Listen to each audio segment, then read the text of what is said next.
Buenos días y bienvenidos de nuevo a Historias de Historia, el programa donde cada semana tratamos temas de historia y arte para aumentar la cultura de nuestros telespectadores. Tras un par de meses de pausa, volvemos con nueva temporada, nuevo plató, nuevos miembros del equipo y muchas ganas, por supuesto. En el programa de hoy trataremos el apartheid, sus causas, su desarrollo y sus consecuencias. ¡Comencemos!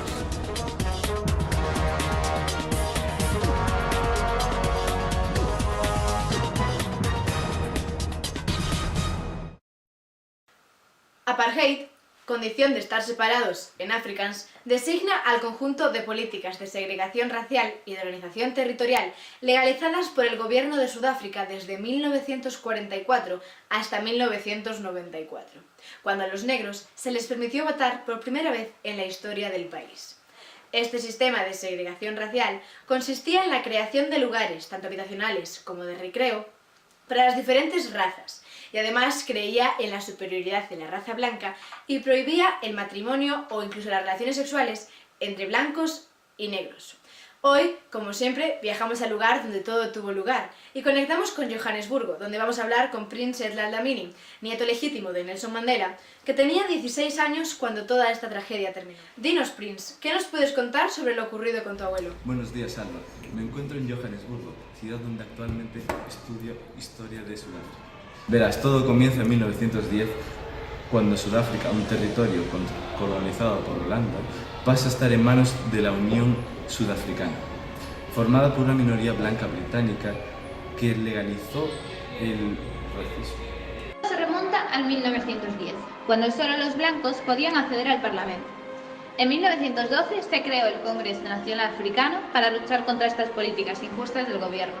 Y en 1913 se aprobó una ley que limitaba la tierra en manos de los negros al 13% de la extensión total del país. Muchos africanos se opusieron a estas restricciones. Aunque técnicamente el apartheid no comenzó hasta 1948, cuando el Partido Nacional lo introdujo en su programa electoral. Cuando esto ocurrió, el Congreso Nacional Africano declaró que Sudáfrica era de todos sus habitantes, ya fueran negros o blancos, y luchó de forma activa por su abolición. Ese mismo año se produjo una reforma electoral en la que se prohíbe la participación política a la población negra. En 1950 se crea un programa gubernamental basado en la discriminación racial. Sus características eran la ley anticomunista, que era una ley que consideraba el matrimonio mixto entre blancos y negros como un delito y se establecía una educación separada para cada uno de los grupos. En cuanto a la distribución geográfica, los negros fueron obligados a vivir separados de los blancos, mediante la Group Areas Act, ley establecida en 1950. Los territorios que ocupaban los primeros eran denominados bantustanes. Estos eran muy pobres en cuanto a la productividad del suelo, ya que las mejores tierras fueron repartidas dentro del grupo blanco. Naturalmente, para seguir viviendo tuvieron que aceptar las reglas del juego y ofrecer en el mercado lo único que les quedaba, su mano de obra. En marzo de 1960, la multitud de disturbios anti-apartheid provocaron la ilegalización por parte del gobierno de cualquier organización política, incluido el Congreso Nacional Africano. Toda esta segregación dio lugar a una escalada de violencia, huelgas, boicots y manifestaciones en el interior del país.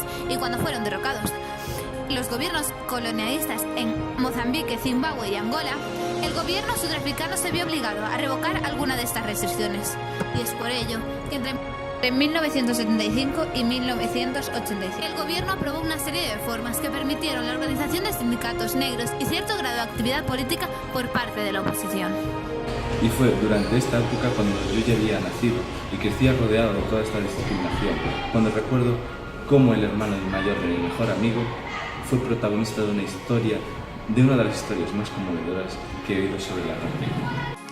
Y mientras esta conmovedora historia tenía lugar, en 1984 se abrió la participación del Parlamento de los mestizos y los asiáticos. Pero se siguió con la discriminación hacia los negros, que formaban más del 75% de la población.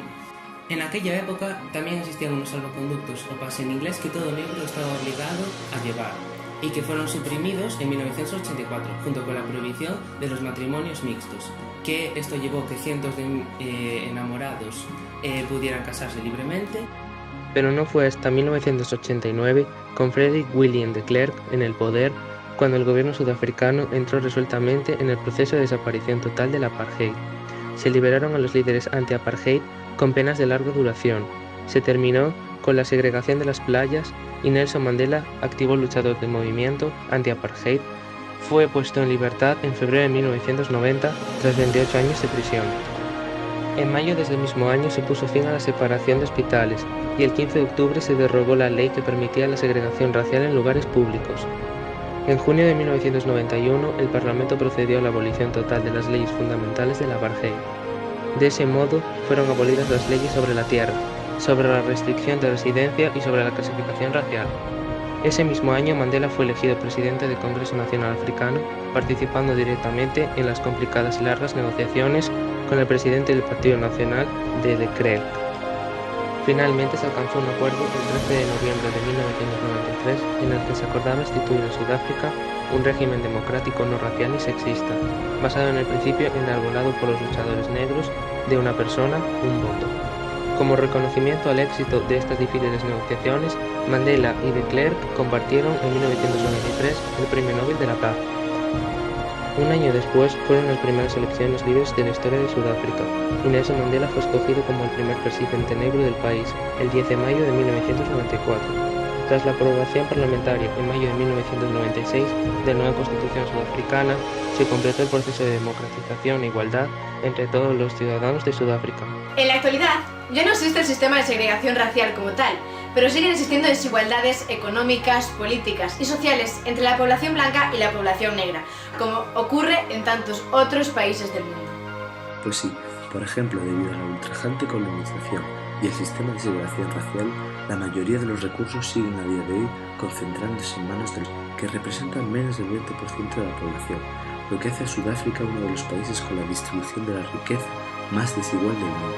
Además, debido a la necesidad de seguridad, se provocó un verdadero impulso en la industria de la seguridad privada. Por otro lado, la inmigración de muchos de los mejores cerebros sudafricanos, principalmente a la comunidad blanca, ingenieros médicos, sobre todo hacia Estados Unidos, Reino Unido, Canadá, Australia y Nueva Zelanda, generándole al país un verdadero y alarmante déficit intelectual, que con el tiempo acarrearía nuevas consecuencias negativas. La violencia fue una consecuencia directa de la cada vez más debilitada situación económica y social, caída del Producto Interior Bruto, devaluación de la moneda nacional, etc. El punto más débil de la economía de Sudáfrica sigue siendo a día de hoy su dependencia del cambio del oro. Un trágico evento que marcó a muchísima gente, sin duda alguna.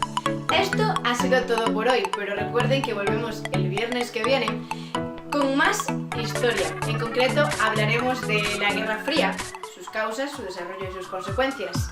Muchas gracias por vernos y hasta la semana que viene.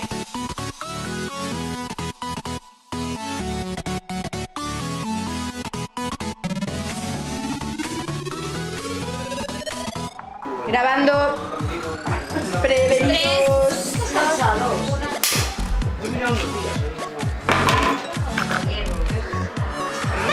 Es que la frase que me falta es papel y papel.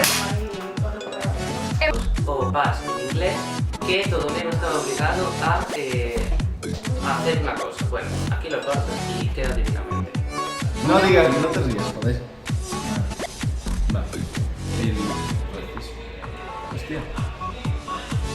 Un trágico evento que marcó a muchísima gente, sin duda alguna. A muchísima... Pero...